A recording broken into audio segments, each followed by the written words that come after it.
classes of Shivaji Group of Institution. Myself Jyoti Mishra and I am your geography teacher. Pollution unit में जो कि हमारी 5th unit थी, जिसमें हम लोग अपने काफ़ी टॉपिक्स को जो है वो डिस्कस कर चुके हैं, जिसमें हमारा आज लास्ट है प्रिवेंटिव मेजर्स। हमने टाइप्स, उसके बाद sources of pollution, types of pollution, then effects of pollution हमने पढ़ा।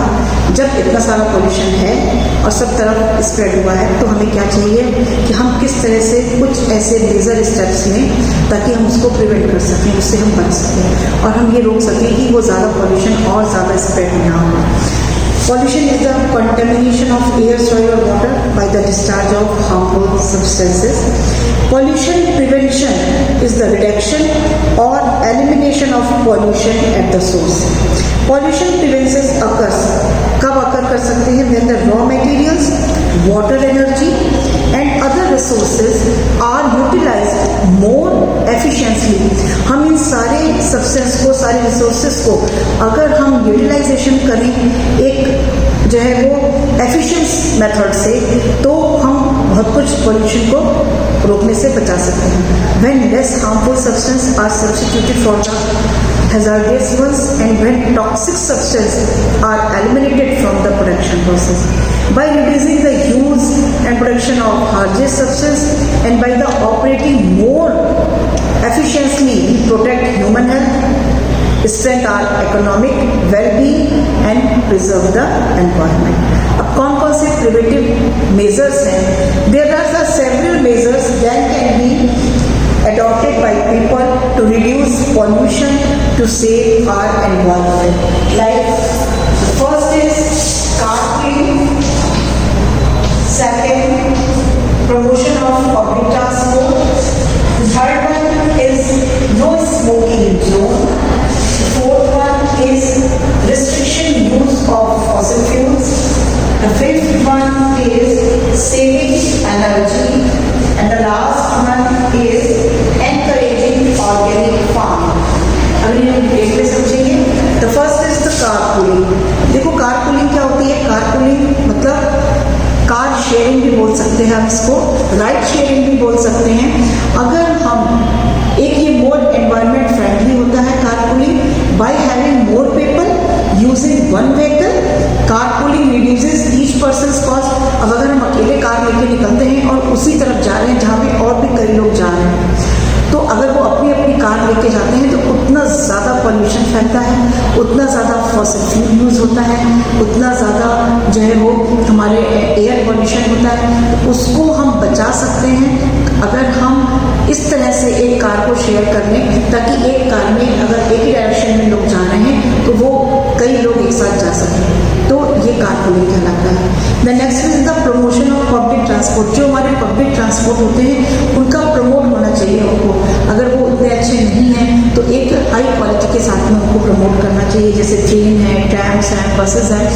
ज़्यादातर लोगों को चाहिए कि वो अपनी सेल्फ की कार की जगह हमें पब्लिक ट्रांसपोर्ट से जाना, अगर वो जाए तो उससे क्या होगा कि हमारा जो है वो जो पॉल्यूशन है वो थोड़ा सा डिटेक्ट होगा, उससे हम प्रिवेंट हो पाएंगे। नो स्मोकिंग जोन, ज़्यादातर इस तरीके के लॉज और सब चीज़ें जो है गवर्नमेंट को बनानी चाहिए, ताकि जो पब्लिक प्लेसेस हैं, जो वर्क प्लेसेस हैं, वहाँ पर जो है वो कोई भी स्मोकिंग ना करे। तो नो स्मोकिंग जोन्स होने चाहिए, क्योंकि ये जो स्मोक होता है इससे भी हार्ट की डिजीज़, कैंसर और ये सब चीज़ें स्प्रेड होती हैं। इसके साथ साथ फॉसिल फ्यूल्स के यूज़ में भी रिस्ट्रिक्शन होना चाहिए। जो फॉसिल फ्यूल्स होते हैं important part of the life है, जैसे नेचुरल गैस है, कोल है, ऑयल है, ये प्राइमरी और most important sources of energy होते हैं। जो ग्लोबल वार्मिंग होती है वो मेजर एनवायरमेंटल इशू है, that is caused by the use of fossil fuels. When fossil fuels are burn, carbon dioxide is emitted. जितने ज़्यादा फॉसिल फ्यूल्स बर्न होते हैं उतनी ज़्यादा कार्बन डाइऑक्साइड हमारे एटमॉस्फेयर में एमिटेड हो जाती है, जो कि एक हार्मफुल है।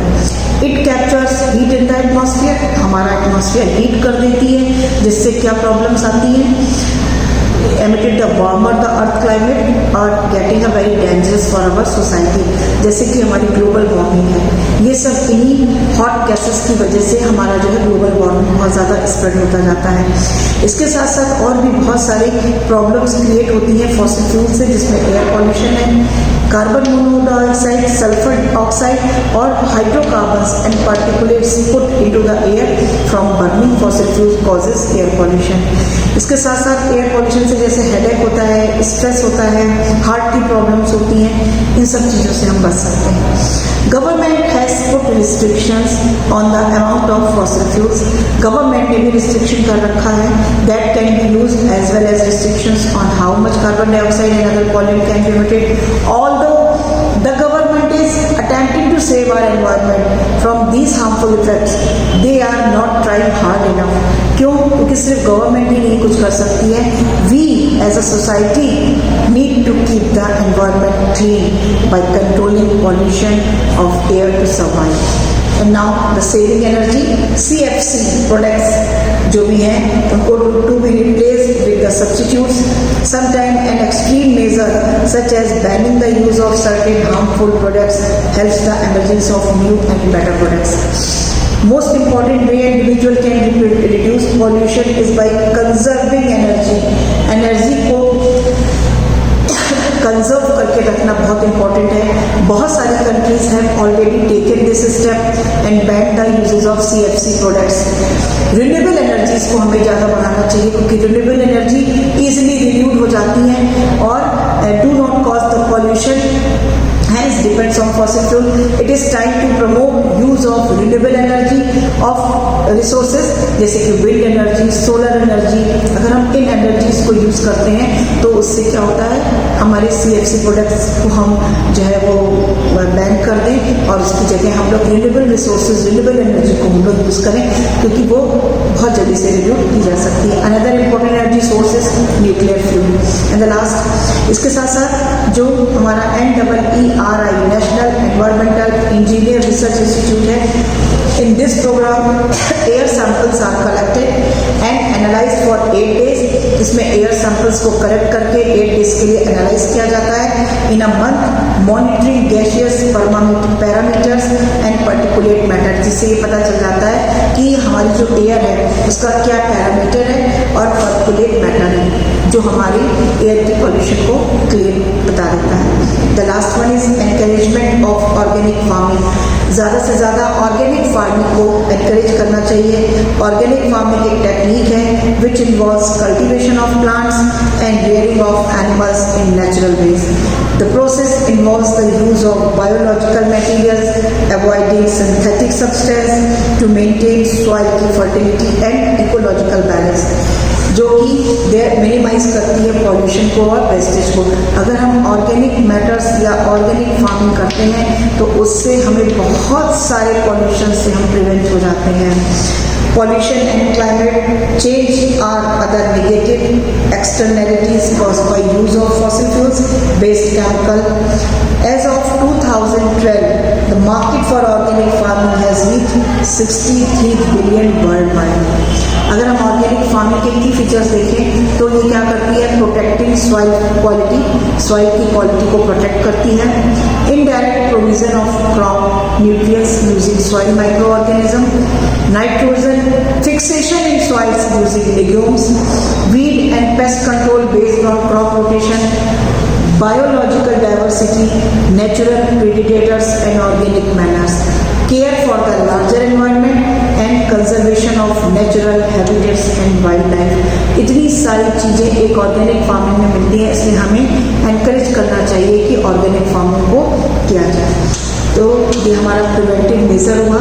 हमें देखा कि किस तरीके से हम कुछ प्रिवेंट से हम एयर को, वाटर को, नॉइज पॉल्यूशन को या अपने एनवायरमेंटल पॉल्यूशन से हम प्रिवेंट हो सकते हैं, बच सकते हैं. इसके लिए न केवल गवर्नमेंट बल्कि हमें इंडिविजुअली भी इस तरह के स्टेप्स जो है वो लेने चाहिए ताकि हम पॉल्यूशन को बचा सकें, उसको प्रिवेंट कर सकें और अपने एनवायरमेंट को हेल्दी बना सकें. That's all for today.